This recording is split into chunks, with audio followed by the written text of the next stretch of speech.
Hello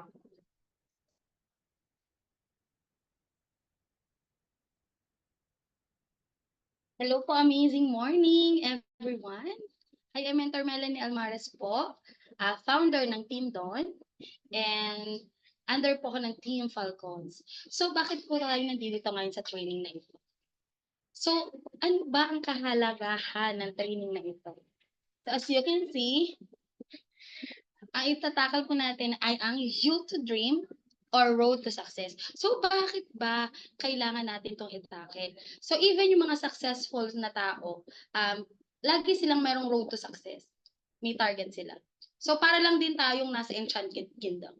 So, as you can see, pag nandoon tayo, may mga map tayo, may mga guide. So, ito naman, sa Element Company or sa I Am Worldwide, ito naman yung ating map para sa ating success.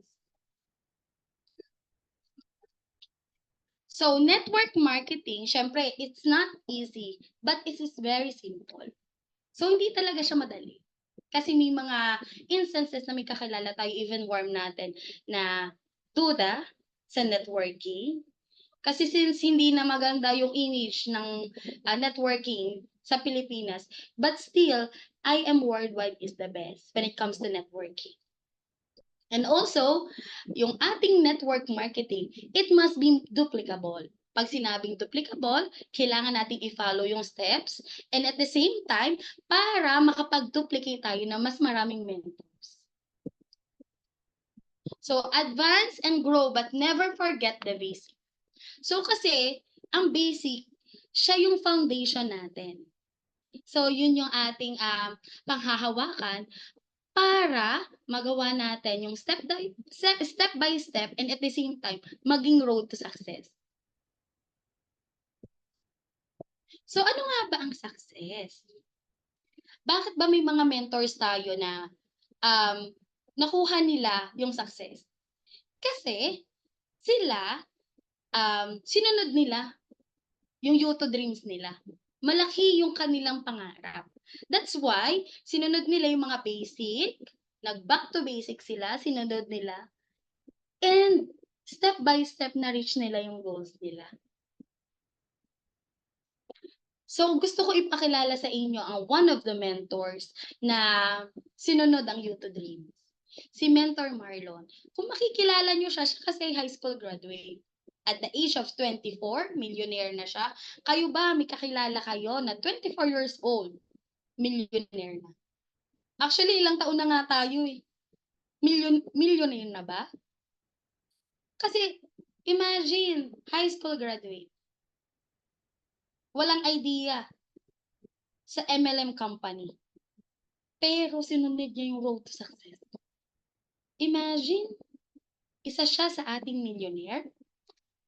And the next one, ang ating Momshi and Popshi, Cory and Fitzgerald Silva. Kung makikilala niyo po, dati pong empleyado ng Globe Telecom, si Mentor Fritz. Si Mentor Cory naman po, siya po ay nurse sa ibang bansa. Pero dahil sinunod din nila ang road to success, Diamond Mentor. May farm, may mga sasakyan, travel incentive, heater. Kasi yun yung naging basic nila. Yan, kung makikita nyo kung saan-saan na sila nakapag-travel. And, nasa One Shangri-La ang kanilang hotel, ang kanilang condo. Diba? Sobrang blessed. And, kung makikita nyo, ano ba yung kanilang naging key para makuha nila yan? Okay? And the next one is ang ating former BPO quality analyst, si Mentor Catherine Parlicapio. Former meaning, galing na siya doon. Pero kung makikita nyo, single mom siya. Sinunod lang din niya yung road to success. Kita nyo naman ang na-achieve niya ngayon. Car achiever, may house and lot na din. And ang ating Black Diamond ng I Am Worldwide, si Mentor Shirley May Sibulan. Siya ay dating psychology graduate from PUP. Dating mahiyain. Pero syempre, inalis niya yung hiya. Sinunod niya yung kung ano ang kanyang dreams. Kita niyo naman, isa sa pinakamayaman na networker. Imagine, mahiyain yan ha, yung lagay na yan. Tayo pa kaya na medyo malakas ang loob magsalita. Pero ang kulang sa atin, hindi natin sinusunod yung basic. Disclaimer muna tayo. So, don't take things personally. Kasi, pag pinersonal mo, mare-reject mo yung feeling mo, masasaktan ka. Pero wala akong sinabing kayo to. Pero kung natamaan kayo, kailangan nyo mag-back to basic. Kasi yun yung magiging road natin sa success. So sabi nga po ni Alvin Toffler, the illiterate of the 21st century will not be those who cannot read and write, but those who cannot learn, unlearn, and relearn. Kasi may mga tao tayo na, ay alam ko na yan. 'Di ba sabi sa ating training, kailangan ikaw ay empty cup. Eh sinasabi lang dito na kailangan marunong kang mag-adapt. Kasi pag hindi ka nag-adapt sa company at sasabihin mo, ay alam ko na yan, mentors. Ay, hindi, busy ako mentors. Wala kang yes mentor attitude, wala kang empty cup, wala kang good listening, hindi ka magkakaroon ng road to success. That's why kailangan nating mag-back to basic. Ikaw. Yes, ikaw. Kasi sino ba ang nakapangalan sa iyong online account? Hindi naman mentors mo eh. Hindi naman downlines mo, hindi naman uplines mo, kundi ikaw. So ikaw, kailan mo susundin ang road to success? Kailan mo aaralin ang ating mga trainings? Ang ating manuals, ang ating protocols? Kailan ka mag-i-start sa training? Kasi ang mga trainings, hindi lang yan one time mo dapat pinapakinggan. So dapat yan, araw-araw mo inaaral. Para ma-familiarize ka and then magawa mo. Yes, you. Dapat daw pala tayo mabait. Ano po? Dapat maalam tayong mag-obey and listen. Kasi pag umuho ka, nag-yes mentor ka, nag-listen ka, at sumunod ka, hindi naman yan para sa upline mo. Hindi naman yan para sa downline mo, kundi para sa iyo yan. So, pag nag-yes mentor attitude ka, yung credits, hindi yan sa upline mo, sa'yo yan. Empty cup. So, dapat laging willing tayo to learn, makinig, and apply. Alisin natin yung, alam ko na yan. Kasi kahit sino naman, kahit pinakamatalinong tao, nagkakamali. So, dapat open tayo sa lahat ng feedback. Open tayong makinig and mag-adjust. So, syempre, sense of ownership. Kasi, company mo yan, I'm a worldwide, pero account mo yan, business mo yan. Kailangan may sense of ownership ka. Kailangan panindigan mo yung business mo. Okay, ito ba ay coincidence or not? If ang ABCD to Z ay equals to 1 to 26, compute natin, sino ba ang magaling sa math? Ano? Then, sinasabi dito na ang word ay knowledge, kung ang K ay equivalent to 11, kung i-add natin yan, 96% ang knowledge na word. Pero, alam nyo po ba na ang word na hard work ay nag-equals to 98%? So, meaning, kailangan natin paghirapan ng lahat. Hindi sapat ang knowledge lang. Mas maganda both. Pero kung mapapansin nyo, mas lamang ang hard work. Kaya dapat lahat pinaghihirapan natin. Wala namang madali eh. Ang buhay hindi yan madali. Same kung gusto mong yumaman, hindi yan ganun kadali na pag halimbawa binigyan ka ng 1 milyon, mapapalago mo yan. Hindi ganun. Kailangan mo ng hard work. May pagdadaanan kang mga pagsubok. Both are important, but total did not reach 100. Diba? 96 and 98% lang.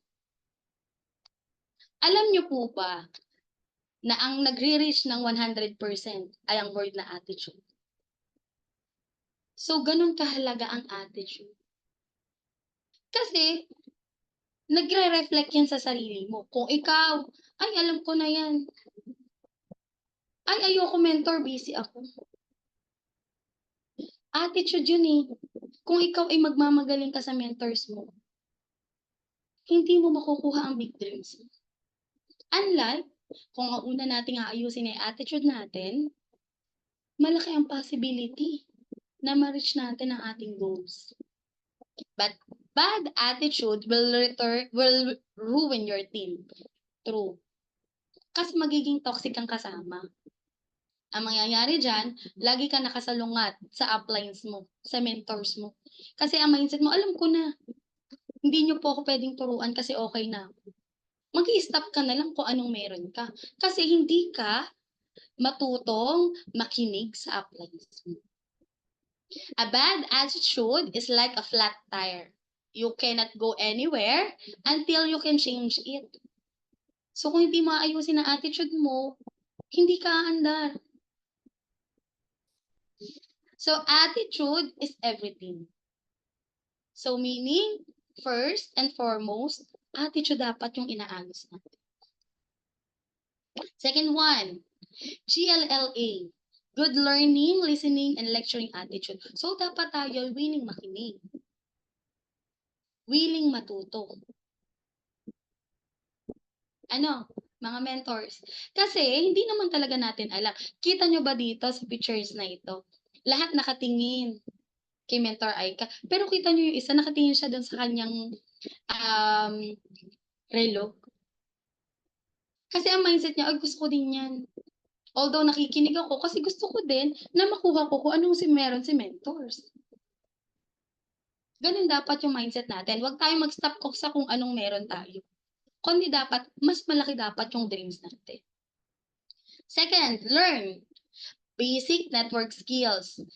First, inviting, setting at appointment, the ABC rule, presenting, sharing, closing a deal, follow-up, encoding, manual 3.0 discussion, mentoring small groups, training big groups, and Facebook marketing. Kailangan ma-learn natin yung business in the fastest way you can. Kailangan maalam pa mag-invite, mag-close ng deal. Hindi dapat tayo umaasa sa mentors natin, sa uplines natin. So, dapat tayo pala, matuto tayong tumayo sa sarili natin. Kasi ang ginagawa natin ay para sa atin. Kung ikaw, asa ka ng asa sa mentors mo, ay mentors, hindi ko kayang mag-encode. Ay mentors, hindi ko kayang mag-close ng deal. I-account mo yun business mo. So, dapat ikaw, pinag-aaralan mo yung mga basic networking skills na to. Kasi para sa'yo yan. Second, learn basic networking skills, knowledge. Kung ikaw ay may knowledge, ikaw ay willing mag-learn. And kung willing kang mag-learn, mag-earn ka. Dapat daw tayo ay be humble. So, kung may mga mentors kasi tayo na halimbawa mas mataas tayo sa kanila, ayoko na may graduate, ay na may high school graduate lang. Kailangan inaalis natin yung pride natin. Siya nga nandoon siya sa kalagayan niya eh. Millionaire nga siya eh. Pero ipagmamalaki mo na ikaw ay graduate.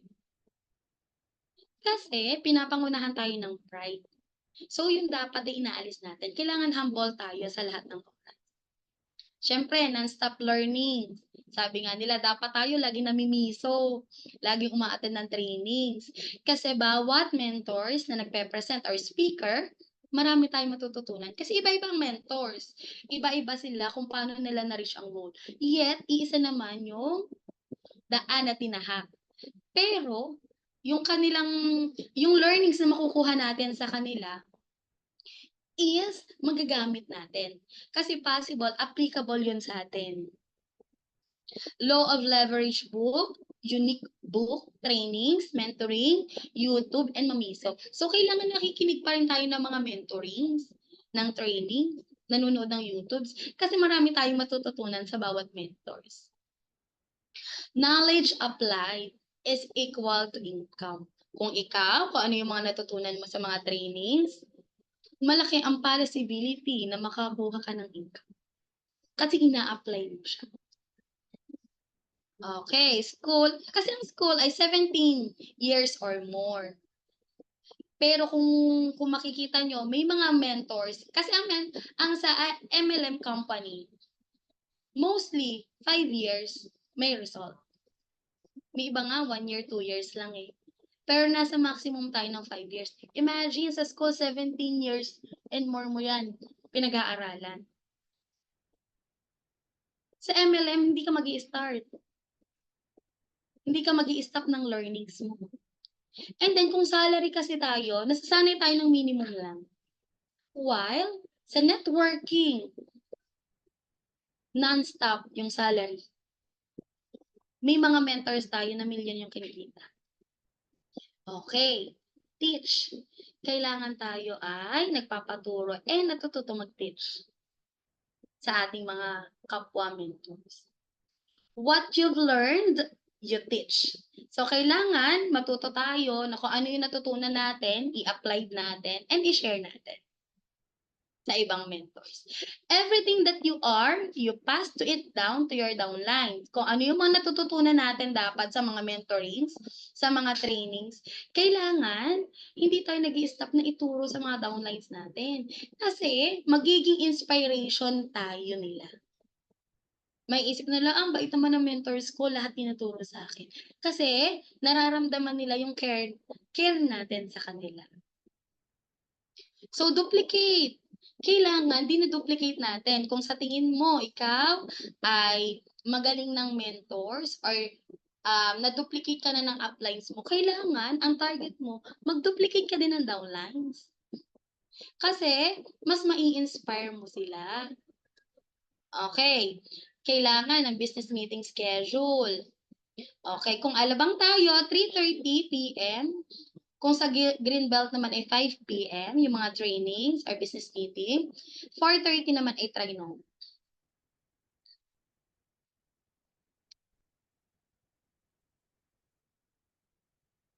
Okay, direct selling versus network building. 4 steps. I do, you watch. You do, I watch. You do it with someone else. So, siyempre, parang lang siyang monkey see, monkey do. Mag-delegate tayo ng mga mentors. So, yan. May mga dinadelegate tayo. Means, to mentor. Siyempre, ang mga role of mentor, kailangan willing kang mag-teach, willing kang mag-guide, and also support. And ang pinaka-importante ay mag-encourage. I-encourage mo yung mga mentors mo.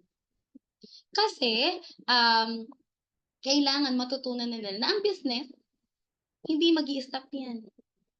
Pero ikaw, kailangan mo i-motivate yung sarili mo.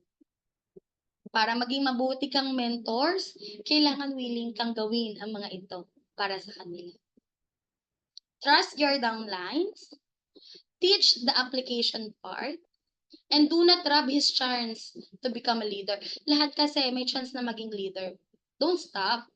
Kasi dapat tayo yung nag-push sa mga downlines natin na maging leader din sila. Sabi nga nila, magiging effective leader ka kung nakapag-create ka na mas magaling na leader kesa sa'yo. Multiply. So, kung magaling ka, kailangan marami kang ma-encourage na maging magaling din. Especially mentors, especially downline. Kailangan ng mindset mo, nag-duplicate ka, mag-multiply ka para big network. So, ang target kasi natin, mas malaki yung network. Since siya ay networking, since ang company natin ay networking ha. So, kailangan, mas malaki yung network na makuha mo. Mas maparami mo. So, kita nyo to, yung mga left side, right side, yan yung mga income ng mga mentors. Kailangan makapag-multiply ka. Kailangan ng mindset mo, yung mga downlines mo, ganun din. Kumikita din ng ganun. Big dreams. Again, mentors, hindi ka mapupunta sa dreams mo kung hindi mo lalaki ng pangarap mo. Kasi mag-i-stop ka lang kung anong meron, kaya gusto ko ng bahay lang. No. Kailangan, kung ikaw ay may house and lot, i-dream mo na din na may farm ka. Kasi non-stop yun. Kailangan dire-diretso. Kasi pag nag-stuck ka lang sa isang pangarap mo, magiging kontento ka na. Dapat hindi. Kasi 'pag ikaw ay mas maraming pangarap, mas mataas ang pangarap mo, mag-i-strive ka lalo na i-push ang dream mo. Mas i-strive ka lalo na ayusin or magtrabaho ka man, mas magtrabaho ka or mas i-apply mo yung hard work. Okay, katulad nila Mentor Shirley May. As you can see talaga, ginawa nila ang lahat. Nag-yes mentor attitude sila, nag-MD Cup kahit sila ay mga graduate. Kita mo naman sila ngayon, millionaire, house and lot achiever. May mga sasakyan, supercar, lahat yan na-achieve nila. Kasi nag-MD Cup sila, nag-yes mentor attitude sila. Time freedom. Kung makikita nyo, travel na lang sila ng travel. Passive na yung income nila. Kasi, in-start nila ng tama. Simula pa lang, sinunod na nila. Naging foundation nila yung basic. Travel, non-stop travel incentive. Kung makikita nyo, parang, sila na lang ng sila. Kasi, foundation na nila ang basic. So, dapat ang target natin ay tayo din. Kailangan ma-experience din natin. What if I didn't?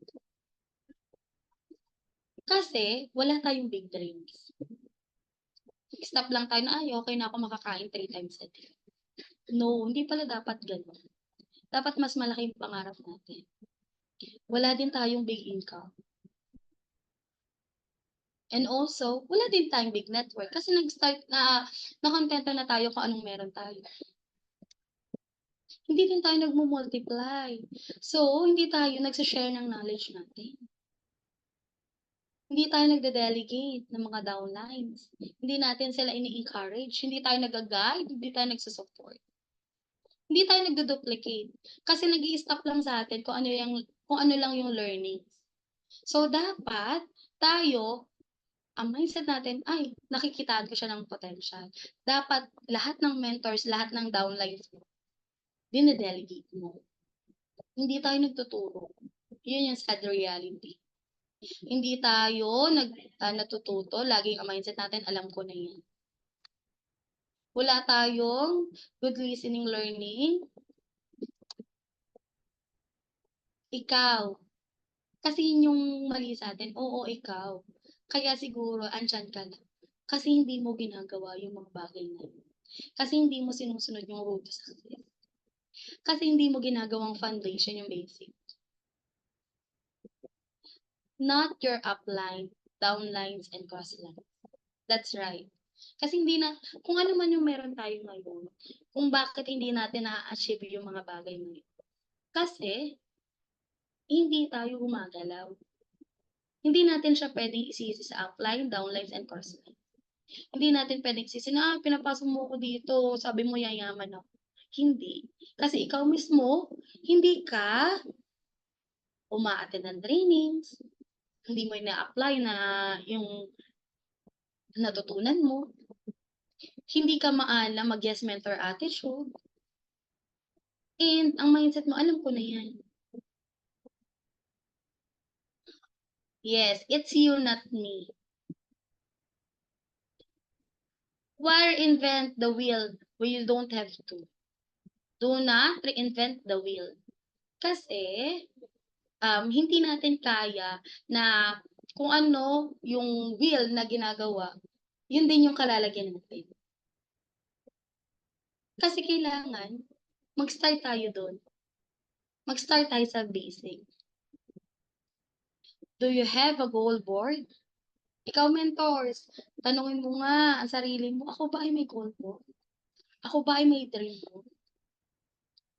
Ako ba ay, nung nag-start ay, meron ba akong target? Kasi dapat, start pa lang na umattend ka sa networking business na ito or sa company na ito. Dapat alam mo sa sarili mo kung ano yung target mo, kung ano yung goal mo. So, ini-encourage natin yung mga mentors, especially yung mga bago, na gumawa tayo ng goal board natin. Kasi yun yung magiging target natin or yung magiging goal natin na mas sumunod tayo. Mas maging foundation natin ang basic. Mas pag-igihan natin. Mas ayusin natin ang attitude natin. Mas mag-hard work tayo. Kasi, may goal ka. Hindi ka makokontento kung anong meron ka lang.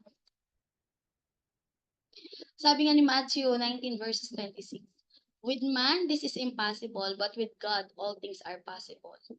Pero syempre, kailangan may hard work. Kailangan ipag-pray mo kung ano yung ginagawa mo. Kailangan maniwala kay Lord na ibibigay niya sa'yo. Pero kailangan, mag-i-start yan sa sarili mo. Mag-i-start yan sa'yo kasi hindi mo naman pwedeng hingin kay Lord, Lord, gusto ko yumaman. Pero wala ka namang ginagawa. Dapat may ginagawa ka. Dapat, ikaw mismo sa sarili mo, alam mo na hindi ka nagkulang. So, you are the creator of your own destiny. Huwag mo ipagpasa Diyos na. Kailangan gumalaw ka, mag-hard work ka. Kailangan ikaw mismo baguhin mo. Makinig ka ng mga trainings, umattend ka ng mga mentorings, manood ka kahit kung busy ka sa mga YouTube, balikan mo lahat ng trainings. Kasi, magiging guide mo yan. Magiging foundation. Success doesn't come to you. You aim and reach for it. Ano? Hindi lalapit sa'yo ang success. Kailangan, sa'yo nag-i-start ang success. So, yun lamang mga mentors. I hope na marami kayong natutunan sa ating trainings na ito.